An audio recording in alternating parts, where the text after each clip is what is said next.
caso o Brasil seja governado pelo Partido Missão, o presidente da República vai poder pisar em cada pedaço do território nacional. Não vai ter que pedir licença para traficante nenhum. Agora, ainda falando sobre a campanha eleitoral, o senhor já fez algumas análises, algumas críticas a Jair Bolsonaro, que não honrou alguns compromissos de campanha, inclusive no combate à corrupção. Nas eleições, o senhor espera convencer o eleitor de Jair Bolsonaro para dar um voto de confiança ao senhor? De que forma o senhor vai conseguir emplacar esse convencimento ao eleitor de quem o senhor também já fez várias críticas? Olha, eu já demonstrei independência, eu já demonstrei que eu tenho apoio para me eleger, independentemente de Bolsonaro, de Lula, de qualquer figura, eu dependo do meu próprio trabalho. E o meu eleitor mostrou que valoriza o meu próprio trabalho, sem eu precisar colar nas botas de ninguém para me eleger, sem ter um trabalho próprio e só me elegendo com base na popularidade de alguém, enquanto, sei lá, eu fico perdendo tempo na Câmara, seja só fazendo vídeo para lacrar, ou seja só defendendo interesses do governo para mandar emendas para o meu reduto eleitoral. Esse não é o meu estilo, o eleitor soube disso e me reelegeu. Quantas e quantas vezes eu não escutei de petistas e de bolsonaristas durante o meu primeiro mandato que eu não iria me reeleger se eu não colasse em Lula ou se eu não colasse em Bolsonaro. Me reelegi, fui um dos deputados mais votados do Brasil na minha segunda eleição e eu não acho que eu precise me curvar a ninguém, nem submeter nenhuma das minhas pautas e recuar em nenhuma das minhas pautas para vencer eleições. Agora, o nosso desafio na nossa pré-candidatura à presidência da República do Renan Santos, o nosso presidente do partido, é convencer eleitores de todos os espectros políticos. E a gente pretende fazer isso mostrando no campo da direita, mas atraindo e estando aberto para pessoas de todos os espectros políticos, que nós temos as propostas mais concretas, profundas, duras e corajosas em relação ao enfrentamento ao crime organizado, né? A defesa de que as lideranças do crime organizado sejam presas e, caso não aceitem a prisão, sejam mortas, né? Em operações realizadas pela Polícia Militar em conjunto com as Forças Armadas. Uma verdadeira revolução no orçamento. O senhor defende essas mortes no confronto armado ou depois de condenado? Não entendi. No confronto, que é o que a nossa Constituição atual defende, isso é o que a gente costuma dizer, né? O lema "prendeu, matou" do Renan Santos é o seguinte: você, líder de facção criminosa, nós não queremos te matar num primeiro momento. Nós queremos fazer uma operação para retomar o território, porque o território não é seu. O território é do Brasil e todo o território nacional, né? Caso o Brasil seja governado pelo Partido Missão, o presidente da República vai poder pisar em cada pedaço do território nacional. Não vai ter que pedir licença para traficante nenhum. Então, nós queremos retomar esse território que é do Brasil. Nós iremos subir o morro, nós iremos invadir, digamos assim, o território que você considera seu e nós queremos te prender. Agora, se você estiver com um fuzil na mão apontado para um policial, quando a gente levantar essa operação, nós vamos te matar, né? Então, é isso que a gente defende, apesar de eu, pessoalmente, assim como alguns outros quadros do MBL, defendermos uma nova Constituição, no mínimo com prisão perpétua. Prisão perpétua é um consenso dentro do Partido Missão e eu sou um dos que defendem, além disso, a pena de morte. Eu acho que a gente está falando agora recentemente sobre pauta feminina. Eu acho que um sujeito que atropela a própria mulher, amarra no seu próprio carro e arrasta ela durante 1 quilômetro no asfalto, esse sujeito precisa ser executado pelo Estado brasileiro. Ele não tem salvação, ele não merece sequer ficar preso o resto da vida. Agora a pergunta do Matheus Dias.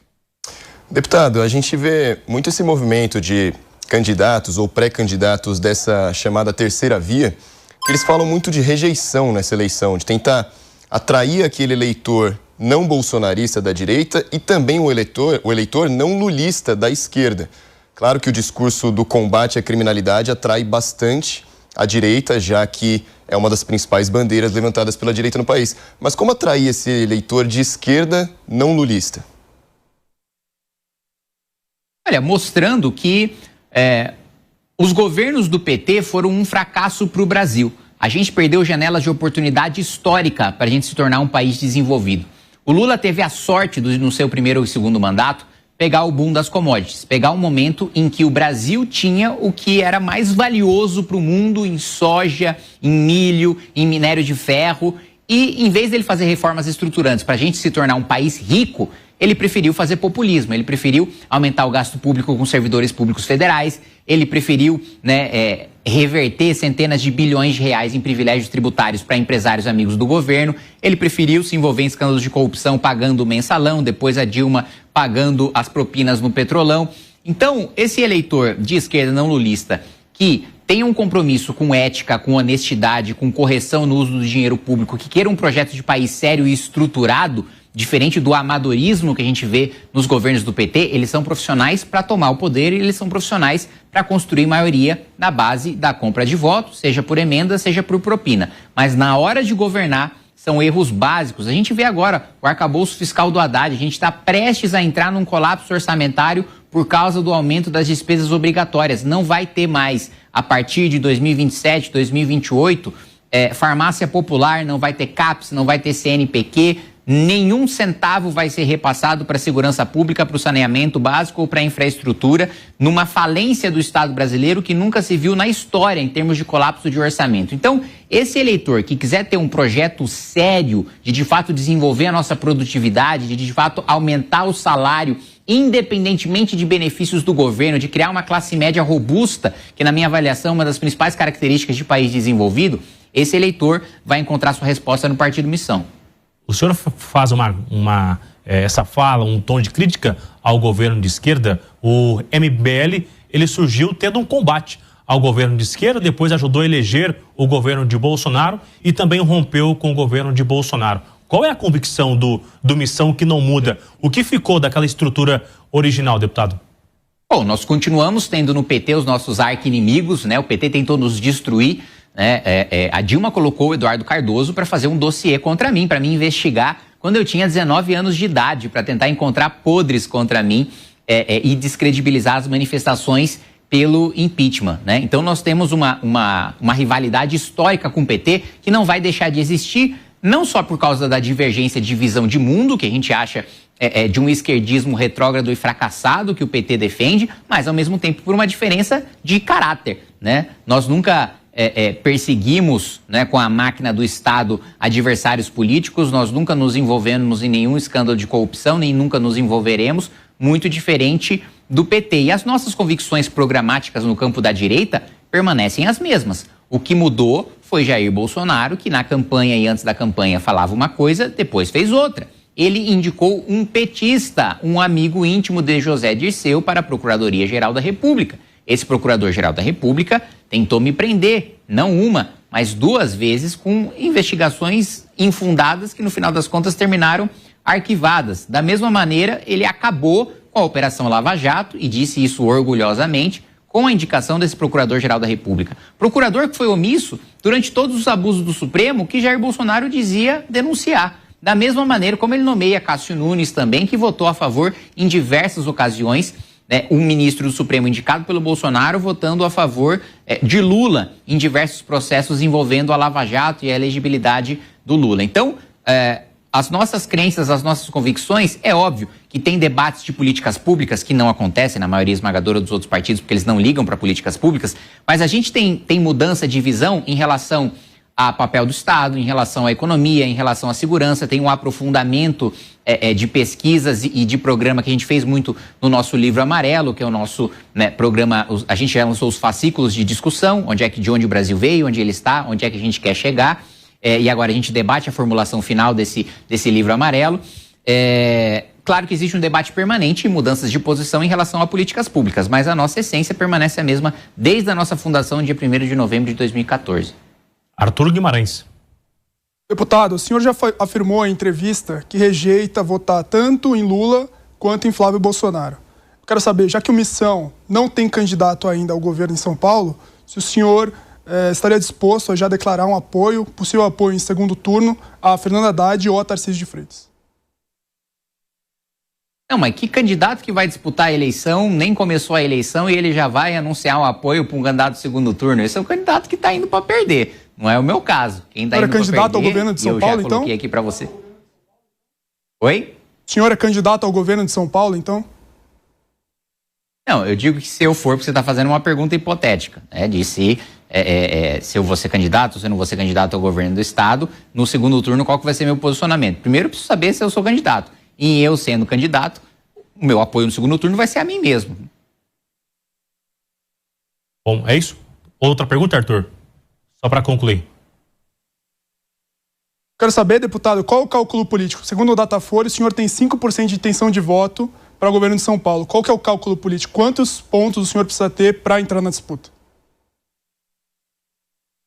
Acho que não tem um número exato de intenção de voto, independentemente de instituto de pesquisa, mesmo porque vários deles dão números diferentes, muito diferentes, de acordo com cenários diferentes, mas o principal cálculo a ser feito é o seguinte: o que é melhor para o nosso projeto de país a ser construído pelo Partido Missão?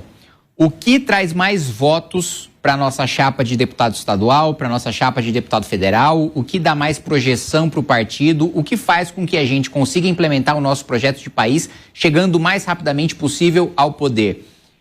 Existe uma competitividade real de eu disputar o governo do estado, apesar de ser uma candidatura improvável? Toda candidatura contra quem está na máquina é improvável, né? Agora, momentos históricos aconteceram justamente em momentos de improbabilidade, né? E a gente sempre enfrentou. O impeachment era improvável, a gente conseguiu fazer. O nosso partido político era improvável, a gente conseguiu fazer. Então eu sei que se eu disputar o governo de São Paulo, eu estou indo para uma disputa muito difícil. Isso é óbvio, qualquer um sabe, não precisa acompanhar a política para isso. Tem uma pessoa na cadeira, essa pessoa que está na cadeira faz parte da direita, que é um campo ideológico do qual eu disputo, e ele possui muito mais visibilidade e está com a máquina na mão, muito diferente da minha situação. Vai disputar por um partido muito maior, com uma coligação muito maior, apoio do Kassab, por aí vai.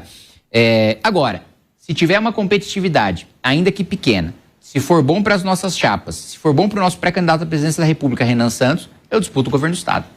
O senhor já se viu sentado na cadeira? Já se viu como eleito? O que fazer em São Paulo? Eu vou dividir sua pergunta em 2 pontos. Eu prefiro não me ver sentado na cadeira, porque da última vez que alguém fez uma graça dessas, perdeu uma eleição ganha, que foi o Fernando Henrique Cardoso, salvo engano, para a prefeitura de São Paulo. Não me lembro se foi o Fernando Henrique ou se foi o Jânio agora, que antecipou ali a sua vitória na eleição. Fernando Henrique contra o Jânio. Acho que foi o Fernando Henrique contra o Jânio, né? E então, não imagino e não me imaginarei. Agora, em estando no governo do estado de São Paulo, primeiro, eu acho que tem uma divergência fundamental entre mim e o governador Tarcísio de Freitas na coragem de enfrentar privilégios do Ministério Público e do Judiciário. Todas as vezes que o Judiciário e o Ministério Público paulista enviaram projetos para a Assembleia Legislativa de aumento de penduricário, de aumento de supersalário, todas as vezes o governador apoiou. Tanto que essa foi a razão pela qual o nosso deputado estadual, Guto Zacarias, ele deixou a vice-liderança do governo Tarcísio, porque ele falou: olha, eu sempre me posicionei contra, mesmo sendo vice-líder do governo. Só que todas as vezes vocês vêm me pedir apoio, né? Ou vêm me pedir para não me manifestar, vêm me pedir para não falar nada. Eu não vou fazer isso. E eu não vou aceitar que vocês continuem me cobrando de uma coisa que eu não acredito, né? Então, essa coragem de enfrentar, né, privilégios na máquina pública, que Tarcísio de Freitas não demonstrou ter no seu governo, eu não vou ter. Outro ponto. Eu sei, conversando com policiais militares, tanto os praças como os oficiais, que Tarcísio de Freitas não permitiu que a polícia militar fizesse todas as operações e toda a limpa no crime organizado e desorganizado que a polícia gostaria de fazer. Se eu ocupar o Palácio dos Bandeirantes, tenho a menor dúvida de que a polícia militar terá a licença de fazer as operações, por mais difíceis que elas sejam, por mais perigosas que elas sejam. A nossa tropa quer trabalhar, a nossa tropa quer, ainda que precise trocar tiro, ainda que precise colocar a sua própria vida em risco, se for para matar lideranças do crime organizado, eu sei que a nossa tropa está aí, porque eu escuto dela, ela está disposta a realizar essas operações. Se um dia eu for governador, sem dúvida nenhuma, ela terá licença para levar essas operações em frente. Então, existe algum interesse de blindagem do governo de São Paulo contra algumas operações? Eu acho que é blindagem, eu acho que é falta de coragem mesmo. Eu acho que é medo do governador de sofrer críticas por parte da imprensa, por parte de ONGs de direitos humanos, por parte de partidos de esquerda. O governador tem muito medo, né, de receber essas críticas, que eu não tenho nenhum receio, eu estou muito acostumado desde a época do impeachment, quando não tinha mandato, até agora. Eu acho que se existe um consenso até com os meus adversários, é que eu não tenho receio de ingressar em polêmicas, eu não tenho receio de levar rejeição por aquilo que eu acredito, de perder votos, de perder apoio, de ser atacado. O que me importa é, primeiro, transformar o Brasil num país sério, e isso inclui, evidentemente, o estado de São Paulo, e deixar o meu legado histórico, e o legado histórico não se importa com as críticas efêmeras que podem acontecer. Então, existe esse aspecto de divergência e também de valorização, né? Eu acho que precisa ser dito. O governo Tarcísio promoveu uma valorização das carreiras policiais, da Polícia Científica, da Polícia Civil, da Polícia Militar, que nunca entregou, né? A Fazenda do governo do estado de São Paulo sempre represou recursos para a segurança pública. Então, assim, eu faria um governo muito diferente, apesar de, para um eleitor desavisado, que não acompanha muito política, que não entende muito a diferença entre as direitas, parecer que eu sou muito parecido com o Tarcísio, nós temos divergências fundamentais. A gente segue girando aqui os nossos convidados. A pergunta do Matheus Dias. Deputado, vou tomar liberdade para voltar um pouquinho na questão da mudança partidária, mas não apenas no partido que o senhor está agora, mas no partido que o senhor estava. Hoje, o deputado Mendonça Filho, ele pediu, né, fez um pedido para que haja, então, a separação do União Brasil e do PP, junção essa que ele acredita que não deu certo. Nem Antônio Rueda, nem Ciro Nogueira se posicionaram sobre isso, mas o senhor que estava lá dentro consegue dizer, há um entrave, há essa rusga entre os dois partidos? Existe, né? Porque existe digamos assim, um conflito entre chapas, né? Em alguns estados o PP é mais forte, em alguns estados a União é mais forte, e sempre a ala que sai prejudicada nessas chapas, ela vai brigar, né? Isso é natural, e ainda mais em dois partidos que não têm ideologia, que não têm projeto próprio, né? Veja, qualquer partido que quer implementar a sua ideologia, que quer implementar o seu programa, tem candidatos a eleições majoritárias. Quem é o candidato quadro próprio do PP à presidência da República? Quem foi durante os últimos anos? Ninguém. Quem foi o do União? Ninguém. Agora, o deputado Mendonça Filho, ele tem um ponto que ele levanta que eu concordo plenamente. Primeiro, de ser um erro a fusão do DEM com o PSL e formar a União Brasil. Depois, um erro também do PP com a União. Por quê? Porque o deputado Mendonça, ele tem uma trajetória de coerência de oposição, né? O DEM e o deputado Mendonça Filho e o PFL nunca foram base do governo PT. O PP já foi, deputados do PSL já foram. O Mendonça tem uma história que é incompatível com isso, então eu também entendo da perspectiva ideológica dele do porquê que ele é contra. Agora, não me cabe mais, aliás, nunca me coube, porque eu sempre fui uma figura independente dentro do União, falar sobre federação, não federação, fusão, não fusão. Eu sempre votei como quis contra o partido, discursei como quis, inclusive contra o partido. Então, eles que se resolvam.